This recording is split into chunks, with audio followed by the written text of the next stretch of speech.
beautiful week, and I hope none of your property was damaged or you didn't get hurt during the demonstrations.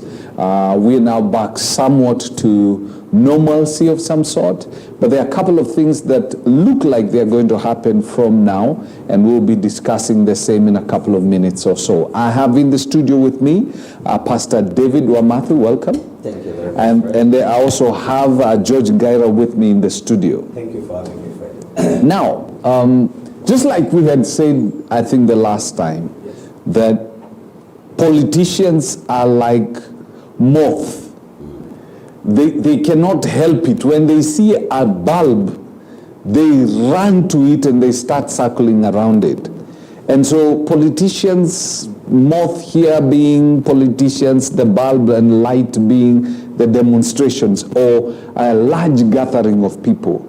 Unfortunately, according to the government, the demonstrations were,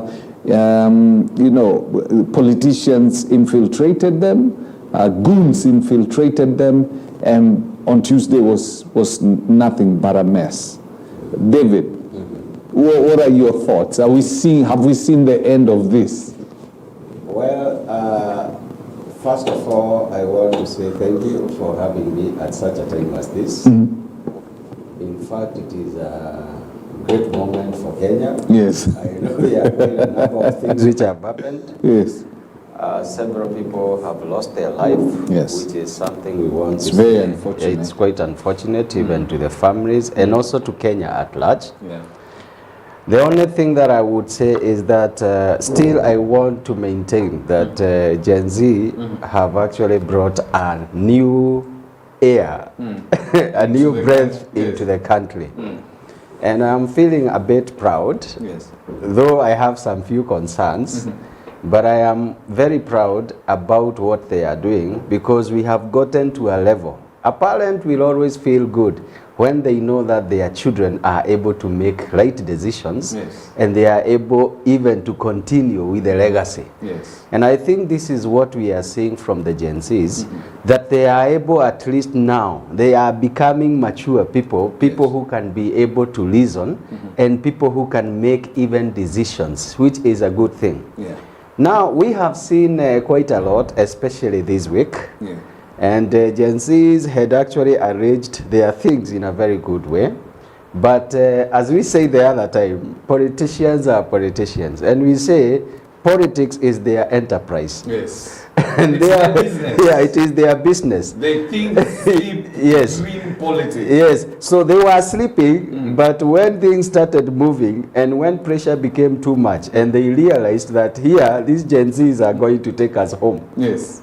they had also to look for some ways in one way or another. And I remember yesterday I was looking at a clip, and there are some Gen Zs, let's say not Gen Zs, because also they are mixed. Yes. In terms of the goons and all these things. There are some that you can find the age of Gen Zs there. Yes. There are others which are millennial. Yeah. There's quite a number of different It's a people. mixed- Yes, it's it a is mixed a mix. crowd now. So you cannot say that Gen Zs are not in the mob or they are in the mob, but I know majority of them, that was not their idea. Yes. But the problem is whereby when you are in a fight, Yes. sometimes we have different views. Let me, for example, I'm here with you and George. Yes. I may have a preference about George Yes. on some few matters. Yes. And if you come to me on that issue, I will tell you now, I Yeah, don't this- think what you are saying Yes. is true. Yes. So there is actually the politicians, they came, and in one way they started dividing the people. Because you see, they brought about the issues of mugging, and there is quite a mugging which was done. In fact, it on was Tuesday, horrible. Oh, that it was so very bad. unfortunate. I saw at Upper Hill, the motorbike people, Yeah. they actually ganged together and they came together, and you are not even suspecting what is Yes. happening. Yeah. But you get inside that web. By the time you are getting out of that web, Yeah, you have nothing. Yeah. You have been marked and all that. Waiyaki was actually a terrible place. Yeah. again, the same kind of a thing that it happened. And I think that is what happened is the government and also some of the other people, also the people actually who realized that these people are going to take us home, they tried in their own way to ensure that they disrupt the peaceful. Because initially what we saw was very peaceful. It was a peaceful demonstration. Yes, it was very peaceful. But after some time, it has come to another thing. So what you have asked is, are we through? Let me say we are not through.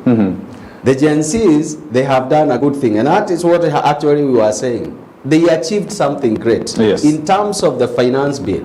That was a very big achievement. And I remember the other time we were here, we said, let them now tackle this matter by projects, by issues, so that they don't keep on going to the street, because in the street they will be hammered right now. Yeah, right now this one will not end well. If they continue with the street, it is not going to be easy. But right now, if they can do what they have said in terms of the tech power, because there is a lot that they can do.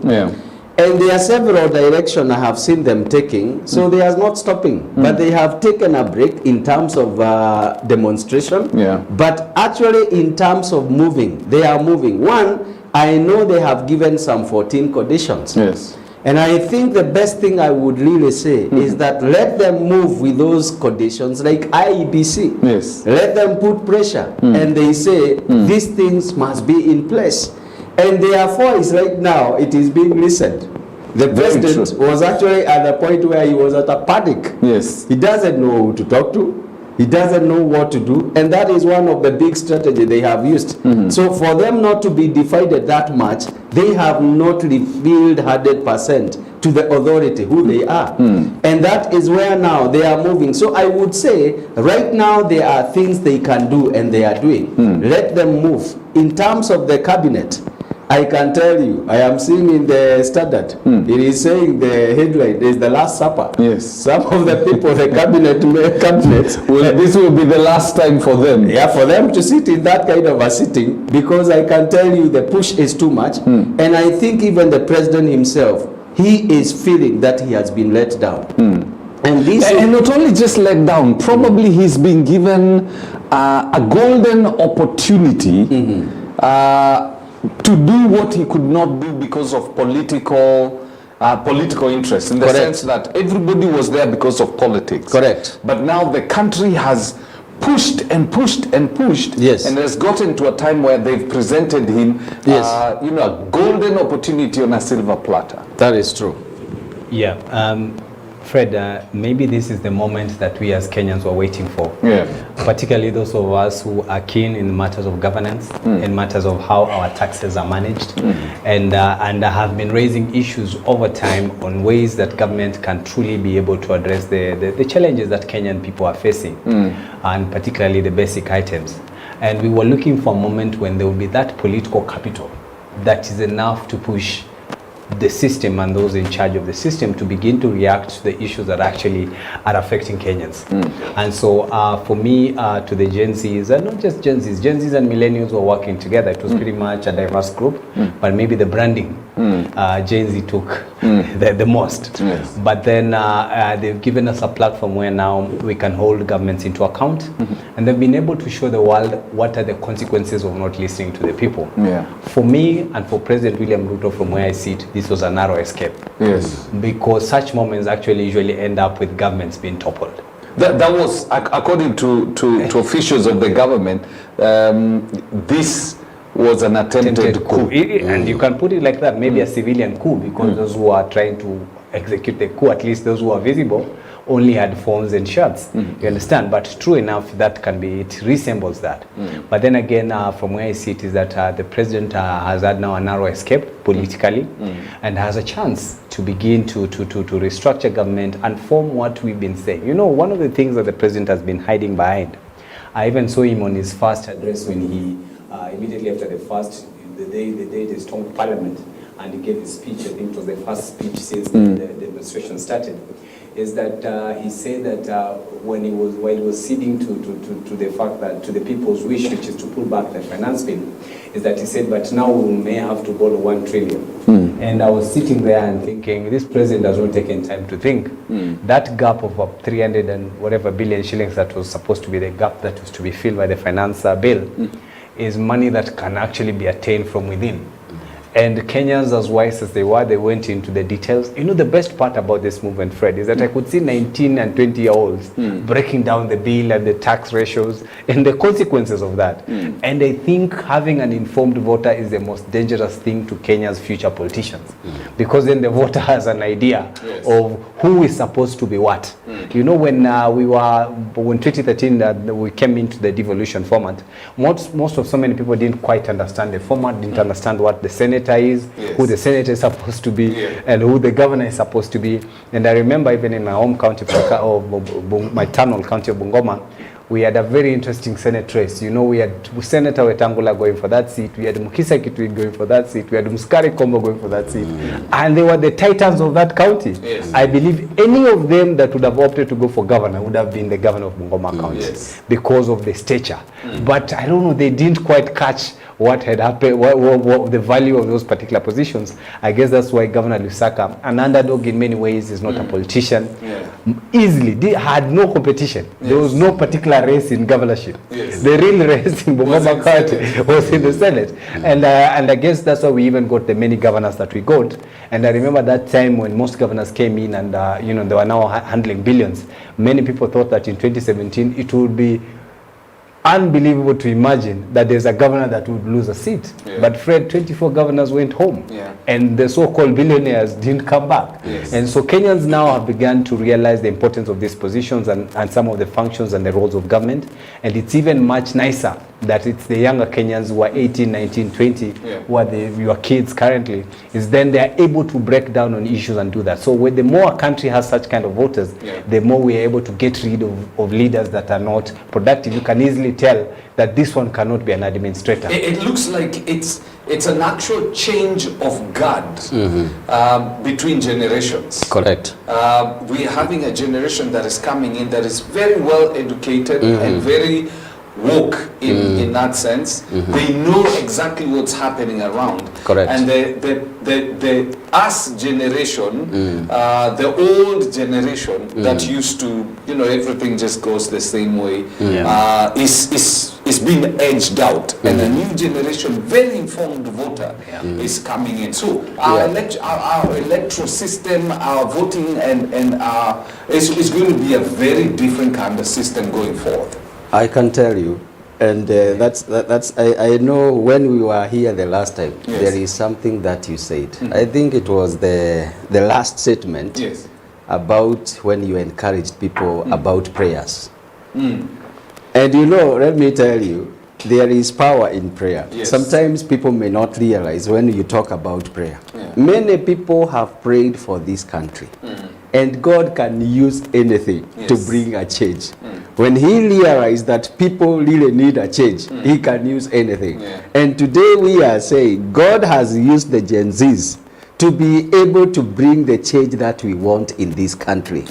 Can I tell you one thing, Fred? This change that we are talking about is not a change for Kenya. It is actually an African change. And you know why I'm saying that? Is because I have seen quite a number of countries. Right now, they are fearing this movement. And one of the countries that I saw is Ghana. Ghana actually, they have started, the parliament has actually started to fear that whatever is happening in Kenya is going to be replicated in Ghana. And I can tell you there are quite a number of things. And that's why we are saying this thing is powerful. It is beyond us. In fact, it is beyond the Gen Zs. Even the Gen Zs, they may not actually have seen it the way it is, but it is very powerful. It is going to put our leaders on accountability and check. And they know that you cannot continue to continue doing the things that you are doing and you get to be voted in. Because you know the other time that we were talking about the tyranny of numbers. And I'm very happy that the parliament, they had the tyranny of numbers. this discussion this week, it has changed. I saw the Senate. Yeah, it looked like a class of born again people. Yes, I saw the Senate. Do you know what? Many people were actually dying inside. They know what they want. Yes. Even in terms of our leaders. Yes. They knew what they want. But there is the party affiliation. Yes. That I am in UDA, I have to sing the song of UDA. I am in ODM, I have to sing a song of ODM. When I looked at the Senate debate this week, it has been for 2 weeks. Yes. Let me tell you, this is the discussion that we need in Kenya. It is a discussion whereby the senators were allowed really to empty what is in them. It didn't matter who is from UDA. It didn't matter who is in Azimio. They were actually together and driving the country towards one direction. Yes. There are quite a number of things which I have discussed, and I know they will come out in terms of the Senate. Yes. And there are several things they have said. We cannot continue this. You know, one of the things which I realized, and they said, quite powerful. Do you know it is very easy for education to be free in this country? Yes. It is. Leave alone what now the president is talking about, that we are going to cut the budgets on the appropriation. You know, in terms of the appropriation, what they signed. And he is talking. There has been a lot of waste. And the other time we said, Kenya has a lot of resources. It doesn't have a problem of revenue. Yes. And this is actually what our leaders need to know. Our challenge is not the revenue. Revenue is in plenty. It is where we have a problem is expenditure side. The wastage. The wastage, yes. Because some of the things which have actually gotten to us, and this is where now it have come out very clearly. Yes. There is no, in the constitution, an office for the first lady. Yes. Which is being funded by the taxpayers. Second lady, if we can talk about a second now we lady. have a third lady. The third ladies who are the governor's wives and all these kind of not only things. that, even Musalia's That is wife's the thing. office is funded. So look at the offices which are being funded, which are unnecessary. The combined money for the first lady, second lady, and Musalia's wife is the money that is actually supposed to go to the doctors. The 6 billion shillings are supposed to pay for the doctors. Correct. Is what is being invested in that office. Yes. With 285 employees. 200 among the For the three. first lady First alone. lady alone. 285. For the first lady alone. Yeah. Yes. Then 285. And the Doing second what? lady, Yes. Gashago's wife, has 100 employees. 100 employees. Taxpayers' money. Fred, that's the issue. See? And that's why a lot of people were, when the demonstrations started becoming violent, especially the third phase, Yes. and there were debates on who has brought in the goons.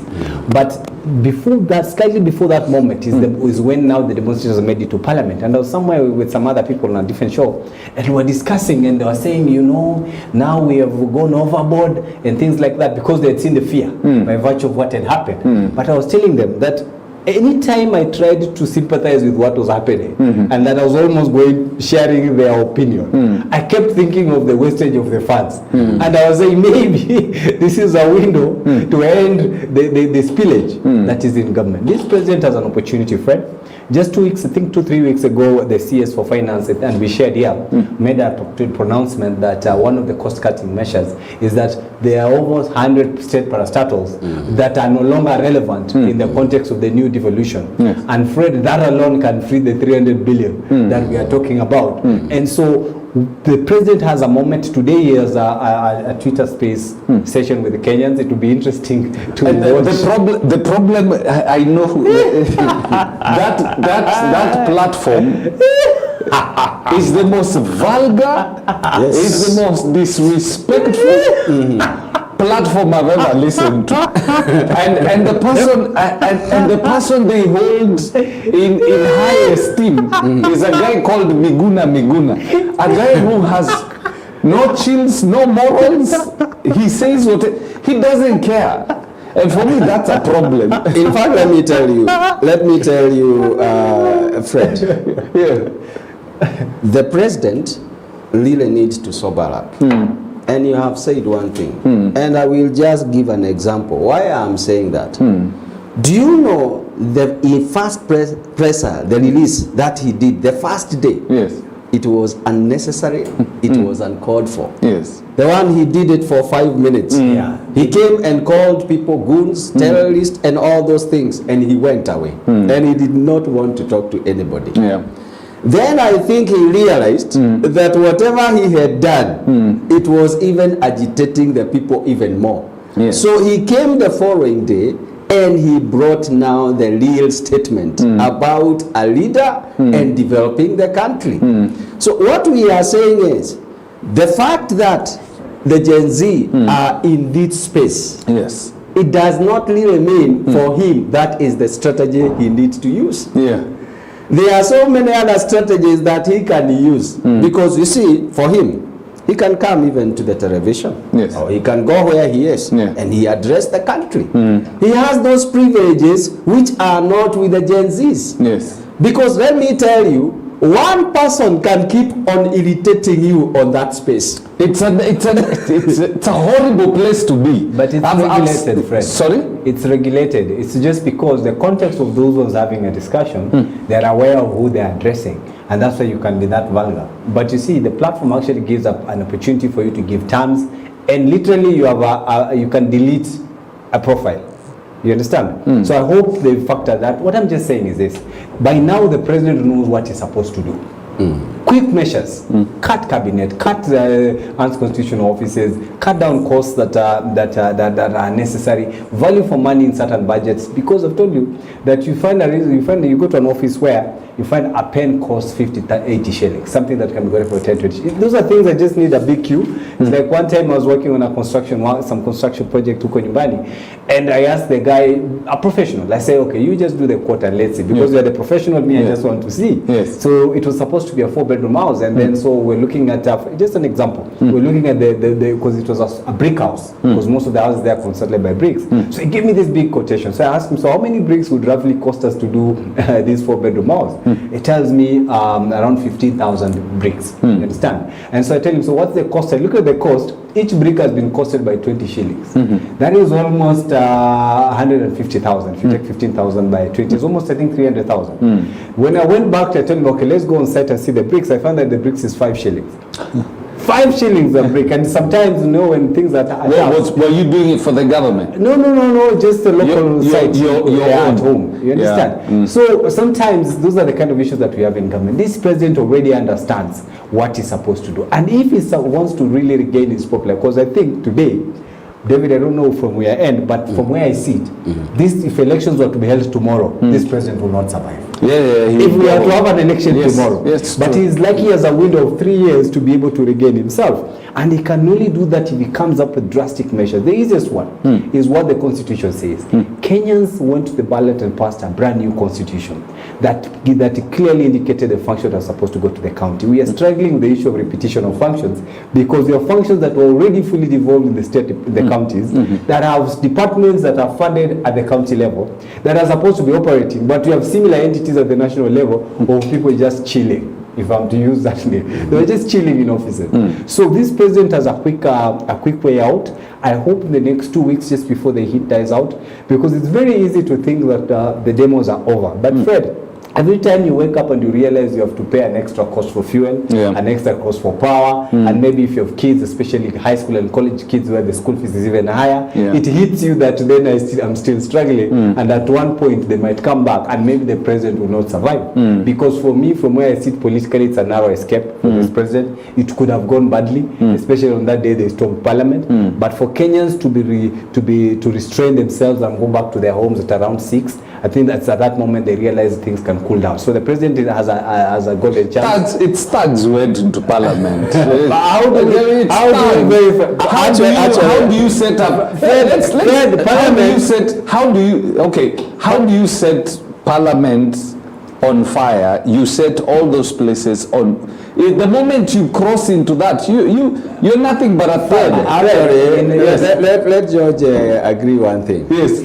And we started by saying, It's not Gen Zs who did we that. started saying whether Gen Z, and you know it is even George who said that this was actually the Gen Z started and other people Yes. came in. Yes. Can I tell you one thing? Even in law, they say about ignorance Yes. is not a defense. Yes. Now, George started by saying that these people, they are learned, Yes. educated. Yes. They are people who are able to take even the finance bill Yes. and just slaughter it. Yes. So one of the things they must be knowing is about the protected areas. Yes. It is actually something that is in their mind. Yes. Let me say, there is one minister Yeah. during our days, he was called Michuki. Yes. Michuki. Michuki, there is one statement that he said to all the Kenyans, Yes. and it keeps on lingering in our minds. If you rattle. If you rattle a snake, Yes. be ready To be beaten. I am not really supporting what Yes. happened. But can I tell you, there are some things, like even the time that people are just saying, like now, the people are joking with military. Yes. You know, because it looks like a very good, Yeah. they come with the vehicles, and they are not talking. Yeah. Military people don't talk. Yes. What they do is to action. It means when they are given an order, reasoning goes off. Yes. When they feel there is a state of emergency, Yes. it doesn't matter who you are. Yes. What they will do, they will start on the order. Yes. So what we are saying is that there are some few things, let's say for sure, there were some excesses. Yes. Even in terms of what was happening, in terms of demonstrations. Yeah. Were they demonstration? Constitution talks about demonstrations, Yes. but that was protesting. So there is actually some excesses, which I think those are some of the things that we are saying, because many people actually they have talked about the police. Yes. They have talked about the police, but there are no people who are talking about, you remember Mombasa? Yes. There is this guy who was actually with a gun. Yeah. He was shooting at the demonstrators. You know what happened? Yes. These guys, they went into his shop and they want to loot whoever they were. Yes. And that's why you are saying there is the Gen Zs and there is the elements of goons. They went there and they want just to bring down his business. This guy looks and he sees the police are there. Yeah. They're not doing anything. They are not doing anything. So he becomes helpless. And he remembers, by the have a way, gun. I have a tool. Whatever these policemen Yes. are able to do, Yes. I can do. You know, the time he lifted his pistol like this, Yes. I started seeing the guys trying to now to escape. And you know what they did after that? That's why we are saying there was also an excess in terms of the elements of the goons. Some of the vehicles which were That was touched, so sad. 5 vehicles, they could just open the bonnet and they touched the vehicles. Do you know they were for who? For people who were actually eating and all those kind of things. Yeah. Let me ask a question. Is it now, in terms of demonstration, is that what we are looking for? That was an excess. And I can say it was quite unfortunate that people lost their life, but there are some scenarios whereby, let me tell you, like in the parliament. Yes. Imagine the parliament, guys get in, and they start doing their thing because they can actually do anything. In fact, like the way that we saw, like that kind of a burning, Yes. we don't care where it came from. Yes, People will say it is the police Yes. who did it. People will say it is Gen Z. Yeah. People will say it is who did it. But let me ask you a question. Like even this building. If, for example, you light a fire and it touches on electricals, You mess know up the whole place. the whole building can be on fire. When you kill these kind of people, what happens to the future of Kenya? Yeah. It is going to be chaotic. If you go and something happens to the president, do you know it is a war that elapsed? Right now, yesterday I saw some people from the business people. By the way, They do you were know the arming demonstration? themselves. Yes. The demonstration has changed now. Yes. Do you know who are the people who are in the street? Yeah. They are actually the business people. Taita, Yes. they were their business people. Now what they are doing is actually they are coming defending their businesses. Yes. Goons again will come. and they say, this is our businesses. They will be hired. And what will they do? They will start killing one another. So what we are saying is there are a bit of some excesses, and when you achieve some few, things that you want to do, there is a point where you say, let me put a break that what the Gen Zs have said. Let me put a break on this issue. I rethink about this matter, and I see the best way to do. Because my original idea, people are implementing it, not in the way I had intended to implement it. And that's why we are saying, mix good people, like the real Gen Zs, then we are having a bad people who want to take the advantage of the situation. And therefore, that's why we are saying, let's avoid excesses. In the police, let's avoid excesses. In terms of the people who are rioting, let's avoid excesses, because it is easy. Me, I remember 2007.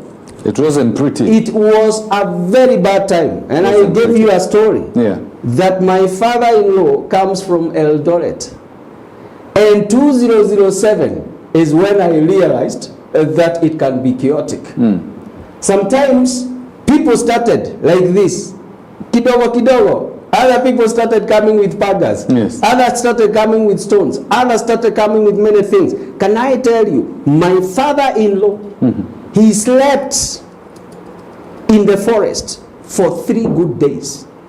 An old man who is 70 years, he slept in the forest for 3 days. What do? Is we realize this man is going to waste away in the forest. And we are here in Nairobi. Nairobi was also chaotic. What we did is actually we had to get 3 Land Cruisers. 3 Land Cruisers with armed policemen. And they had to go up to Tiboroa. To go and get your grandma. Yes, grandfather. When they were about to get Tiboroa, the goons were actually there at the Tiboroa, and they were actually adamant, and they were killing people the way they want. The police could not pass for like around 30 minutes. It was a war. And I can tell you, many of them, they went down. I tell you, my father-in-law, I think even after that, he didn't even stay for very many years. Because you see the cold, the trauma, the pneumonia, and many other things. So some of these things, what we are saying, it is actually something that can be hectic, especially when there is actually touching in terms of the presidency.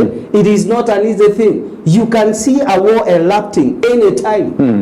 And that war, when it erupts, it doesn't care. It affects everybody. Yes. Now, there's something probably that we will see happening. The president has started moving. His hand is moving. It's rather obvious that the president and his deputy don't see eye to eye. Absolutely. And according to government insiders, including the NIS director, there seems to be a finger pointing at the deputy president's camp as being part of the instigators of what the country has experienced. Now, there is likely a cabinet reshuffle that is going to happen. What are you seeing? Because we saw it happening before. And I think it's time. I think it's time for President William Ruto to settle opponents out of government. Yes. Fred, this was always going to happen because of the kind of personalities that this president is and the deputy president. They share the same personality. They're very abrasive and they're very informed people. And at a personal level, they are successful. You remember in our many other conversations, we agreed that one of the reasons why Rigathi Gachagua was actually set alone was not necessarily because he was popular, but because of his capacity to mobilize resources and campaign at that particular time. And for somebody like that to loosely have in a private account almost $250 billion, 200 billion, Fred, almost $250 billion, and that was just part of his money. You can imagine who he is.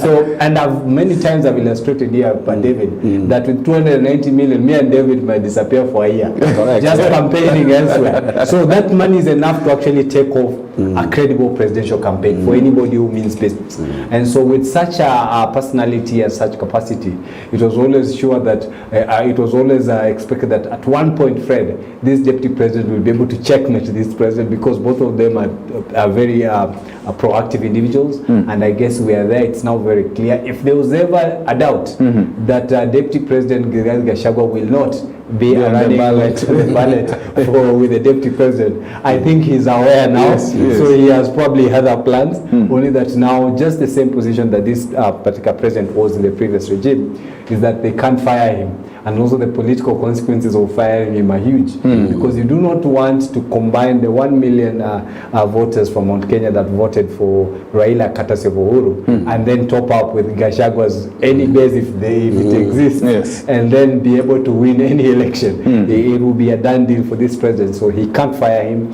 He has to live with the idea of regarding Gachagua. He's not a poor man, so he doesn't need much from him from the state. He just needs the state protection, which he already has as a deputy president. But what do you see happening to Gachagua's cronies? Absolutely, and in one of the headings here is they're saying that it gives the president an opportunity for grand house cleaning. This grand house cleaning will affect some people, and for sure Deputy President Gachagua is going to be him and his allies in government. And if you take note what he mentioned about the NIS, he was very particular. He was saying for there to be performance, bring back the 12 directors. There are people he had in mind, and when you look at the response, which was actually declared fake, there was a letter that was circulating on social media, purportedly being written by Nurdin Haji, the current director of NIS, but it was actually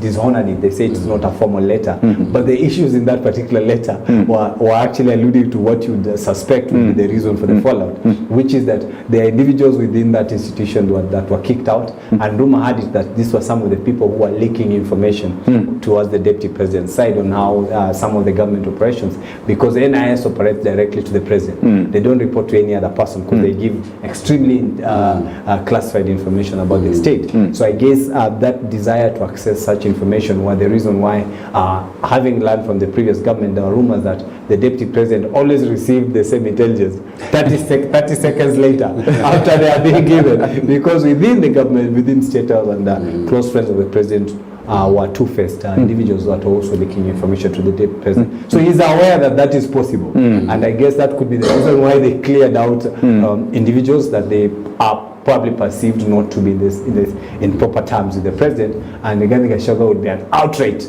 target in this particular grand house cleaning. So basically the next 3 years are going to be very difficult years for Gachagua. Not just Gachagua, even the president, Fred, because the president is a politician. He came in by election. You know that 3.4 million votes were from Mount Kenya region. That's almost 40+% of its vote. And Gachagua comes from that particular region. There are two things, Fred, I told you, if you have an edge in any political race. If you have numbers and resources. But does he have... Gachagua still doesn't have the hold of Central Kenya. He doesn't need to have a whole of Central Kenya. Because he only needs a portion of Central Kenya to punch, what do you call it, like you deflate a balloon, to sort of reduce the deviation. If Uhuru Kenyatta, against all odds, was able to pluck almost 25%, maybe 20-25%, can you imagine Gachagua also moving away, let's say another 10 or 15? And there's Musalia coming into the picture. So the Western Kenya bloc can actually be able to checkmate whatever loss he'll get in Central Kenya. It is not practically possible because of the stature. The stature of Gachagua is bigger than the stature of Mudavadi in his region. Gachagua now, remember, he might have been a nobody before that election, but today is the deputy president of the Republic of Kenya, which is sort of gives him a new mandate. And then the issues that he's aligning with, because there are people, particularly the public, forget those who are around the president, the Kimani Ichung'wahs and Ndindi Nyoro, then they're still eating with the president. So they have to continue singing the president's song. But there are voters that you would see in Githurai where there was an alleged massacre, even though it has been denounced, is that there are people who are in the government and no longer seem comfortable to be in that same government and have other ideas and the elections of 2027 might be different because the opponents might be different, and then you run a risk of them having an open mind and going to someone else. Yes. I mentioned here that 4-5 million votes from Mount Kenya and Kalonzo's 2 million is a big ticket.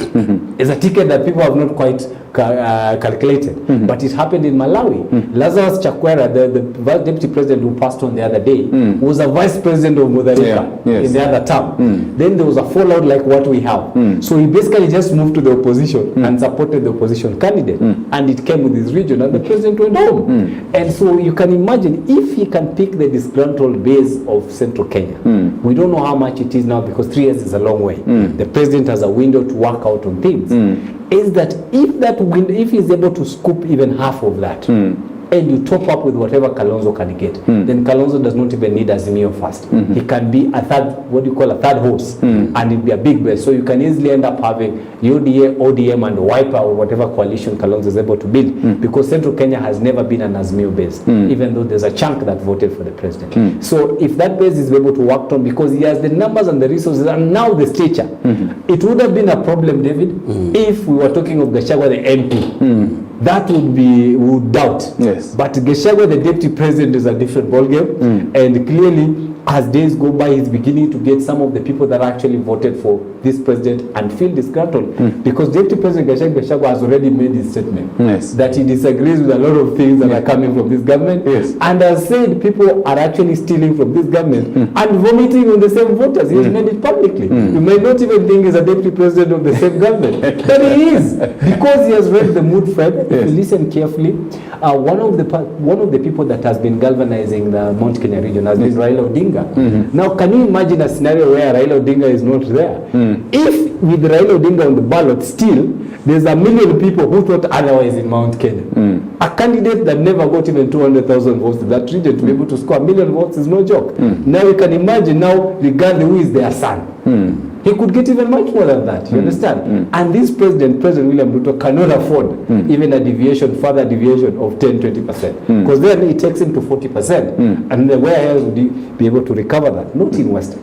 Not in Western, because Western has largely... Fred, just in a minute, when you look at the history of the last 4-5 elections, 22, 17, 13, 07, and 02, Western has voted by 80% for one person. They voted for Kibaki 80-90%, and the 4 times they voted for Raila Odinga 4-5 times. 80-90%. Even in these 2022 elections, William Ruto got only 1 county out of 4. That is 4 out of 5. It's super majority. It's an area that is largely aligned to opposition. And Mudavadi has never ever been able to even get his own ward. It's called Busari. Fred, his ward is called Busari. Yes. There's a small ward in Sabatia constituency. He's the MCA. You can find time now and check. He has no time for him. And you know, an MCA is literally your brother. Yes. Me, if you go to my ward, Fred, the ward is half of my family. Yes. Because I can easily imagine my great-grandfather had 9 kids.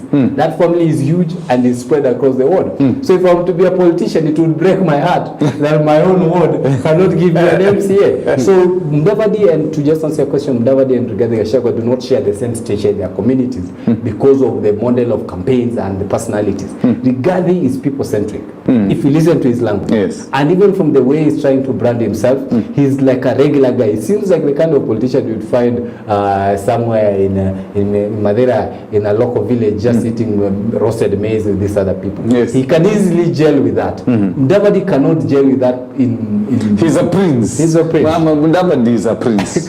Well, let me just bring it in a different dimension. You know, 2022, it was hustlers versus dynasty. Can I tell you? And this is my prediction. 2027 is going to be a very different ballgame. The same way Gen Z have risen up and they have cleaned and they are helping to clean the government, I can tell you 2027 will clean the government. Very true. It will clean the government in one way, that the numbers will change. The numbers that we had in 2022 will definitely change in a very big way. If Gen Zs, they stand united, I can tell you, there is going to be a very stiff opposition to any of these people who are on top here. Whether it is Ruto, yes, whether it is Gachagua, whether it is Mudavadi, I can tell you, 2027, I am really praying to God that I be there. I can tell you there are some new faces we will see. And it is not just some few new faces. It is going to be majority. There are several people who will go. In the sense that, and that is actually where we want to see. Who is it that Gen Z? You know, I saw the Gen Z, they had some few discussion about the former security, the interior guy. Yes. And I talk about during the Uhuru's time. Matiang'i. Yes. When you look at the thoughts of the Gen Zs, really they are not talking about these people. They are not talking about Luto. They're not talking Ruto, They are not talking about Musalia. Kalonzo. They all of them, in terms of the leadership, they are not seeing leadership. They are hoping for an outside. Yes, they are not actually seeing the leadership in these people that we are talking about. Yes. And I am telling you, Fred, and we will be here. God will give us that chance to be here. Yes. 2027, it will surprise many. They can do their calculations the way they are doing in terms of the presidency, in terms of the regions. But I can tell you one of the powerful and the most powerful thing about the Gen Zs, they are tribeless. They are not actually looking at the things from which tribe I come from. They are looking at themselves liberating Kenya. From who?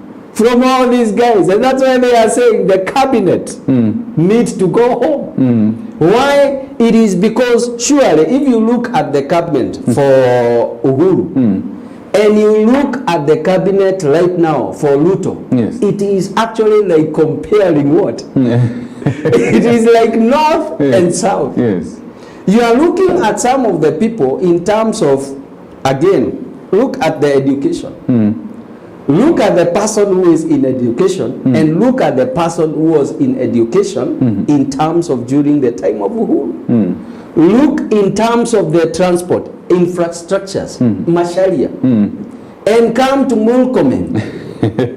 Do you know actually in terms of the eyes of many, we are having jokers in terms of our ministers, in terms of our leaders. And this is what the Gen Zs are saying. We don't want you. When, you know, and people are actually not realizing when they are saying that Ruto must go. They are not saying Ruto as the person alone. It is Ruto and his administration. Who are the administration of Ruto? It is the kind of Musalia. Yes. It is the kind of Gachagua. It is the kind of Murkomen. It is the kind of who? This Kimani. Yeah, Kimani. Yeah. This Kimani. The one who came. The one from the finance. The finance boss. The one who was actually yes. They are looking at this kind of people and they are saying this administration must go. And I am seeing, and I can tell you for sure, 2027, if the politicians are going to be in 2022, 2027 will not be a future for them in terms of politics. Yes. They will be irrelevant because politics for Kenya are changing. Many people ignored. Do you know actually, and we said, and even George said the other time, 53% of the voting. In fact, 2027 may be more than 53%. Yes. We might be going to 57%. To 60%. This is actually one block. We can say we will put George as our president and George becomes the president. Or the governor of Kakamega. Yes. Actually, those are the things that you realize in 2027. Yes. You will come with your monies and they will tell you, continue with your money, pesa tutakula, lakini votes tutapea yule sisi tunataka. And that is where we are saying, I want to see the map for 2022 and I want to see. Are we assuming, because you know we stand a danger of assuming that the thought process of the Gen Zs is so homogeneous within the urban area and the rural areas? It's not. I was in Muranga during the demonstrations, and I can tell you the people who went who demonstrated were the young men from the Murang'a University, majority of whom are not from Murang'a. Yeah. If you go to Eldoret, you will discover Yeah. majority of the people who went to the streets The local universities. are from the local universities. So there is a danger of thinking that the entire Gen Z has a one mind thinking process, but it's not true. When that time comes, the real ugly thing will show face. Very briefly. Yeah, Yes. quickly. And Fred, I told you last week, and I've even noted this week, I observed a young lady, particularly on TikTok. I think she's called Kui Jen, for Shiko, something like Yes. that. She goes live with almost 180,000 people. And progressively, I could see the numbers going in because I'm following the conversation. Yes. And if just a young lady, probably in her 20s, with just her phone in some hostel, because it looks like she's a student or something like that, and can get hold of 200,000 people, that is almost like 5 stadiums. Kasarani Stadium is full of people that have come to listen to somebody. It means it's a huge platform for civic education. And just to answer to what you're saying is that if this can be sustained for the next 3 years, and then we have people that can get as many young people to be informed on what is happening and what they need to do, which wasn't there before, because an 18-year-old going to a platform and getting 200,000 of his friends and telling them the importance of voting and what you can do to register to vote might be a game changer, as David is alluding to, in the next election. Remember, elections are not tomorrow. This is a new phenomenon, and now we are getting people. To do 5 stadiums of rallies, Fred, it costs almost 100 million from experience. And if I can still get the same people to do it at their comfort zones, because you know rallies are very chaotic. But on a platform like that, I could be even in a bathroom or a toilet and just be listening. You understand? It's a game changer. And this might turn around the numbers you're talking about, the Gen Zs and millennials, because they go hand in hand in how they can change that election. So it is possible, and I'm one of those who's looking forward to that, because then I'm able to get people in constructive issues. One of the things Fred and the president mentioned is that they want to do away with the issues of politics in churches. One of the other ones that I've been praying, particularly for my region, is politics in funerals. That people must die for others to politics.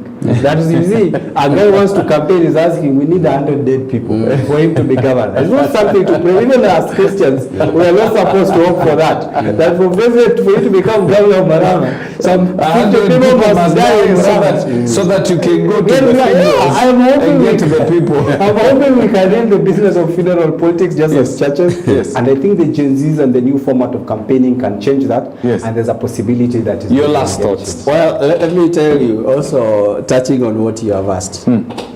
These guys, they have started the movement within like 2 months or so. 37 counties were actually on demonstration. How many months? 2 months. Let me tell you, people change with the time. And I can tell you, the more this government annoys the people, the more their movement is going to become relevant. So if 37 can be able to be together on tech, I can tell you, those people who are not actually in the village, who are not right now on the tech, they will get in on tech within some few months to come. So that's why we are saying there is a danger. Hustlers movement took shape within a short time, and it became the real thing. I can tell you, this movement can actually... You cannot afford to ignore it. You can't ignore. All right. Having said that, we need to bring the curtains down on this show, but keep on praying for this country. Let things change. They're changing for the better. Now, I love what is happening. They're changing for the better. And as they change, let's pray that the Lord... I listened to Pastor T. You can call him almost a young man. And he was talking about how God has used the Gen Z as a hammer in his hand to break some of the things that were wrong in this country. Let's just hope that, you know, it is not steered in the wrong direction, so that we can be able to achieve the things that we've been praying for a very long time. These prayers have been happening. Corruption has been in this country for a very long time, grinding everything to a halt and causing even members of parliament to have the audacity to come onto, you know, a platform and to picture picture themselves, with bundles of notes at a time when the country and people are starving. And let us not make some people our heroes. They don't espouse what we stand for. The likes of Miguna, the likes of Mike Sonko, those are not the people we are looking for, and I can say it boldly. They're not the threshold we are looking for. We are looking for people who have values, people who can lead this country in the right direction. The rest are just politicians, and we say politicians are like moth. Anytime they see a bulb where there are many people, they go there. So let us be wise. Let us make sure we don't destroy our country, we keep our country, but we change the systems. That, I believe, will be the best thing for this country. Thank you very much, gentlemen. Thank you too.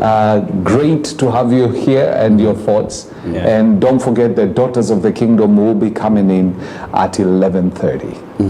Enjoy yourself. Thank you. That was absolutely